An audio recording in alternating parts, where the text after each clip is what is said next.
اور ہم نے ان کو عذاب میں بھی پکڑا تو بھی انہوں نے اللہ کے آگے عاجزی نہ کی، اور یہ عاجزی کرتے ہی نہیں، یہاں تک کہ جب ہم نے ان پر عذاب شدید کا دروازہ کھول دیا تو اس وقت وہاں نا امید ہو گئے۔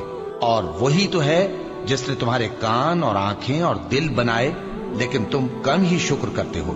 اور وہی تو ہے جس نے تم کو زمین میں پیدا کیا اور اسی کی طرف تم سب جمع ہو کر جاؤ گے۔ اور وہی ہے جو زندگی بخشتا اور موت دیتا ہے، اور رات اور دن کا بدلتے رہنا اسی کا تصرف ہے۔ کیا تم سمجھتے نہیں؟ بات یہ ہے کہ جو بات اگلے کافر کہتے تھے اسی طرح کی بات یہ کہتے ہیں کہ جب ہم مر جائیں گے اور مٹی ہو جائیں گے اور ہڈیوں کے سوا کچھ نہ رہے گا تو کیا ہم پھر اٹھائے جائیں گے؟ یہ وعدہ ہم سے اور ہم سے پہلے ہمارے باپ دادا سے بھی ہوتا چلا آیا ہے۔